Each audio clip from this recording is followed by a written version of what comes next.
Bienvenidos, yo soy Virgilio el narrador. Prepárense. Hoy les hablaré sobre una batalla que cambió el curso de la historia. La batalla del atolón de Midway, ocurrida el 4 de junio de 1942.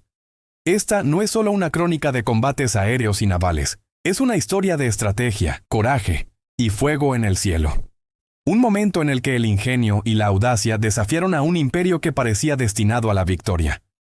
Acompáñenme a revivir los días en que el destino del mundo pendía de un hilo en un pequeño punto azul en medio del vasto océano Pacífico. A inicios de 1942, el sol naciente de Japón proyectaba una sombra imponente sobre el Pacífico. Su maquinaria de guerra, perfeccionada durante años, avanzaba sin piedad. Filipinas, Malasia, Singapur, las Indias Orientales holandesas y partes de China habían caído bajo su control. Su flota, la Kido Butai, con sus experimentados pilotos y poderosos portaaviones, parecía simplemente invencible, una fuerza de la naturaleza imposible de detener. El devastador ataque a Pearl Harbor, apenas 6 meses antes, había dejado a la flota estadounidense tambaleando, herida y humillada. La moral en Estados Unidos estaba por los suelos, y el miedo a una invasión de la costa oeste era una posibilidad muy real. Pero incluso en las horas más oscuras, en las sombras de los cuarteles generales y las salas de estrategia, se preparaba una respuesta desesperada. Nadie podía imaginarlo entonces, pero Midway, un atolón minúsculo y aparentemente insignificante en medio del océano, se convertiría en el escenario de una revancha inesperada. El lugar donde el David estadounidense se enfrentaría al Goliat japonés. El cerebro detrás de la expansión japonesa, el almirante Isoroku Yamamoto, era un estratega brillante, pero también un jugador audaz. Sabía que la capacidad industrial de Estados Unidos era un gigante dormido que, si despertaba por completo, aplastaría a Japón. Su única oportunidad era asestar un golpe definitivo y rápido. Por eso planeó una emboscada maestra: atacar el atolón de Midway para atraer a los portaaviones estadounidenses restantes, arrinconarlos y destruirlos de una vez por todas. Con la flota del Pacífico aniquilada, Japón tendría vía libre para negociar una paz a su favor. Pero Yamamoto no contaba con un arma secreta estadounidense que no disparaba balas: los criptógrafos de la estación Haipo, ocultos en un sótano en Hawái. Liderados por el excéntrico pero genial comandante Joseph Rochefort, este equipo de magos de los códigos trabajaba día y noche para descifrar el código naval japonés, el JN-25. Habían logrado avances significativos, pero necesitaban confirmar una pieza clave: el objetivo del próximo gran ataque, identificado en los mensajes japoneses con el código AF. Rochefort sospechaba que AF era Midway. Para confirmarlo, idearon una trampa ingeniosa. Ordenaron a la base de Midway que enviara un mensaje sin cifrar, por un canal abierto, diciendo que sus purificadores de agua estaban fallando y que escaseaba el agua potable. Tal como esperaban, pocos días después, interceptaron un mensaje cifrado japonés que decía: AF reporta escasez de agua. La trampa estaba descubierta. Ahora Estados Unidos sabía exactamente dónde y cuándo sería el ataque. La emboscada se había vuelto en contra del cazador.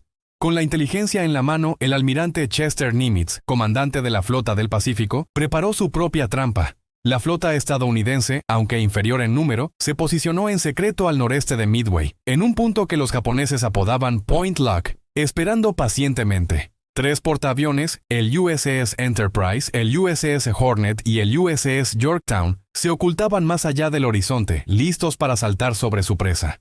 La presencia del Yorktown era casi un milagro. Había sido gravemente dañado semanas antes en la batalla del Mar del Coral, y los expertos estimaban que su reparación llevaría meses. Pero en los astilleros de Pearl Harbor, obreros trabajaron sin descanso, y en solo 72 horas el portaaviones fue remendado y puesto de nuevo en servicio, una hazaña de ingeniería y determinación. A bordo de los buques, la atmósfera era eléctrica. Los pilotos repasaban una y otra vez sus rutas de ataque. Los mecánicos afinaban los motores hasta la perfección. El clima era incierto, con nubes bajas que podían tanto ocultar como revelar. La tensión era insoportable. Cada marinero, cada piloto, sabía que estaban a punto de enfrentarse a la fuerza naval más poderosa del mundo. Era una apuesta de todo o nada. El 4 de junio, al amanecer, el cielo sobre Midway se rasgó. Más de 100 aviones japoneses, bombarderos, torpederos y cazas cero descendieron sobre el pequeño atolón. Las explosiones sacudieron la isla. Bombardearon las pistas de aterrizaje, los depósitos de combustible y las defensas costeras. levantando columnas de humo negro que se veían a kilómetros de distancia. Pero los defensores estadounidenses, advertidos del ataque, estaban preparados. La artillería antiaérea llenó el cielo de metralla, y los valientes pilotos de los cazas Brewster Buffalo y Wildcat, aunque superados en número y calidad, se lanzaron contra el enemigo en un combate desigual. La base sufrió daños, pero no fue neutralizada. Mientras tanto, los aviones de reconocimiento de ambas flotas buscaban desesperadamente a los portaaviones enemigos. Para los estadounidenses, el tiempo era crucial. Necesitaban localizar a la flota japonesa antes de que ésta los encontrara a ellos. Cada minuto que pasaba aumentaba el peligro. La primera fase de la batalla había comenzado, y el destino de la guerra pendía de un hilo. Los primeros ataques estadounidenses contra la flota japonesa fueron un desastre casi total. Escuadrón tras escuadrón de aviones torpederos, volando bajo y lento, fueron masacrados. Los lentos TBD Devastator del Hornet, el Enterprise y el Yorktown se lanzaron valientemente contra los portaaviones enemigos, solo para ser derribados uno a uno por los ágiles cazas Zero y el fuego antiaéreo. De 41 torpederos, solo sobrevivieron un puñado. Parecía un sacrificio inútil, pero su sacrificio no fue en vano. Estos ataques suicidas lograron algo fundamental. Arrastraron a la patrulla de cazas japoneses que protegía a los portaaviones hacia las olas, dejándolos desorganizados y con poco combustible y munición.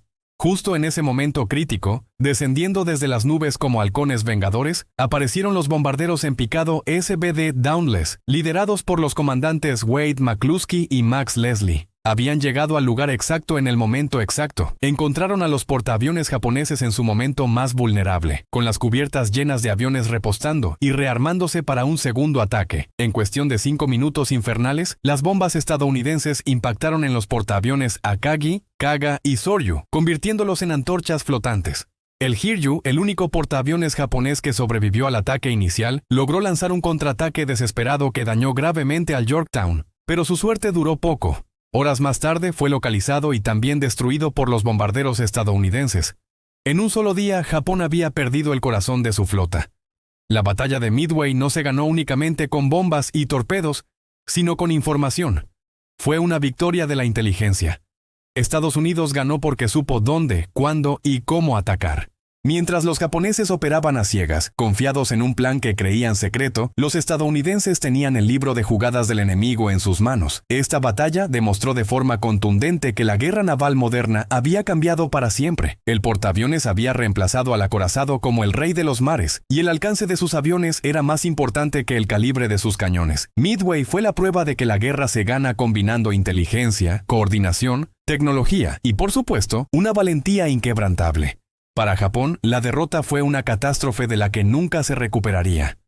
El imperio, que había estado a la ofensiva desde el inicio de la guerra, se vio forzado a adoptar una postura defensiva. La marea del Pacífico había cambiado de rumbo, y nunca volvería a recuperar la iniciativa estratégica. Las consecuencias de Midway fueron devastadoras para Japón. Perdieron 4 de sus mejores portaaviones, más de 300 aviones y, lo que es más irreemplazable, a cientos de sus pilotos más experimentados y veteranos, una élite que tardarían años en intentar reemplazar, sin éxito. Las pérdidas humanas y materiales eran catastróficas. Por su parte, Estados Unidos perdió el valiente portaaviones Yorktown, que finalmente se hundió tras el ataque japonés y los esfuerzos fallidos por salvarlo, junto con un destructor. Pero ganaron algo mucho más valioso que el acero y los barcos. Ganaron esperanza. La victoria en Midway levantó la moral de una nación que la necesitaba desesperadamente y demostró al mundo que el imperio japonés no era invencible. Fue el punto de inflexión indiscutible de la Guerra del Pacífico. A partir de aquí comenzó el lento, sangriento pero imparable avance de los aliados a través de las islas del Pacífico, un camino que eventualmente conduciría a la victoria final. Midway no solo salvó a Hawái de una posible invasión, sino que selló el destino del conflicto. Midway no fue solo una batalla, fue una lección imborrable de la historia.